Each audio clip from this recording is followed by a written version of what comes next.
नमस्कार दोस्तों, मैं हूं आपका दोस्त नरसिंह कटियार एडवोकेट। आज हम बात करेंगे चेक बाउंस के एक अन्य मामले पर, जो कि इलाहाबाद हाई कोर्ट की विधि व्यवस्था है 2025 की, जिसमें जितेंद्र मंगला बनाम उत्तर प्रदेश राज्य 2025 में बताया गया है कि यदि कोई कंपनी द्वारा अपराध की कार्य किया गया है और उस कंपनी को पक्षकार नहीं बनाया गया है, तो उस मामले में क्या होगा।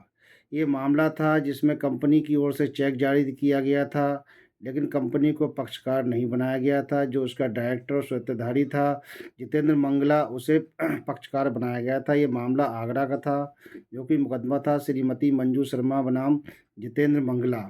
तो जितेंद्र मंगला ने, जो डायरेक्टर था, उसने इलाहाबाद हाई कोर्ट में अपील की और ये कहा कि हमें केवल निजी रूप से पक्षकार बनाया गया है, कंपनी को पक्षकार नहीं बनाया गया है। इसलिए कार्रवाई, जो समन का आदेश था, वो खंडित किया जाए, क्योंकि 2018 का मामला था, और जो संपूर्ण कार्रवाई है वो निरस्त की जाए। ये मामला पहुंचा, उसके बाद कई विधि व्यवस्थाएं, दोनों पक्षों से विधि व्यवस्थाएं दी गई। तो इसमें 20 शिव मूर्ति की जो एक विधि व्यवस्था दी गई थी, उसमें ये बताया गया था कि हिमांशु बनाम बी शिव मूर्ति, कि यदि कोई मामला ऐसा है जिसमें कंपनी के रूप में पक्षकार नहीं बनाया गया है, तो उस मामले में कार्रवाई नहीं की जा सकती, क्योंकि जो वाद हेतुक होता है, जो इशू होता है, वो सूचना के द्वारा होता है। अगर हम नया वाद हेतुक लाते हैं तो उसमें नहीं जोड़ा जा सकता, क्योंकि अगर दूसरा पक्षकार इस बात पर विरोध करता है कि हमें पक्षकार नहीं बनाया गया है, तो कार्रवाई विखंडित की जाएगी। तो ऑनरेबल इलाहाबाद ने जो विधि व्यवस्था थी, इस पॉइंट पे दी है कि यदि कोई व्यक्ति, कंपनी चेक देती है, उसका डायरेक्टर है, तो दोनों को पक्षकार बनाना पड़ेगा। दोनों को पक्षकार बनाएंगे तभी कार्रवाई होगी, क्योंकि 141 चेक बाउंस की जो धारा दी गई है, वो इसी पॉइंट पे दी गई है कि दोनों को पक्षकार बनाया जाएगा। कोई व्यक्ति आज डायरेक्टर है तो उसे ही पक्षकार बनाया जाएगा, या वो कंपनी की तरफ से चेक दे देता है और कंपनी को भी पक्षकार बनाया जाएगा, तभी ये मुकदमा चलेगा, अन्यथा मुकदमा नहीं चलेगा।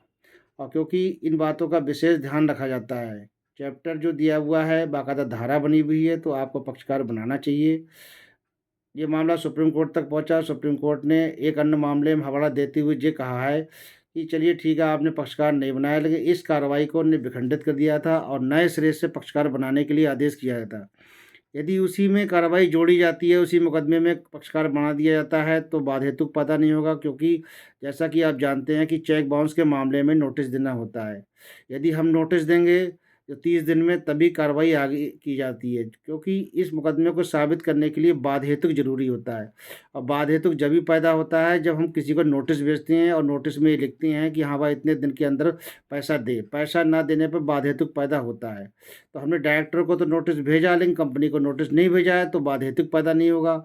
इसलिए इसलिए जो कोर्ट ने थे, माननीय कोर्ट ने ये कहा कि ये कार्रवाई संपूर्ण विखंडित की जाती है, और आप नए सिरे से, उन्होंने एज ए मर्सी के तौर पे ये आदेश दे दिया कि हाँ, कंपनी के रूप में पक्षकार बनाइए, दोबारा बाध हेतुक पैदा कीजिए, तब ये मामला चलेगा। तो दोस्तों, आज हमने जाना कि कंपनी की ओर से जो अपराध किए जाते हैं, उसमें कंपनी को भी पक्षकार बनाया जाता है, और जो पर्सनल नाम से जो चेक जारी करता है, उसे भी पक्षकार बनाया बनाया जाता है।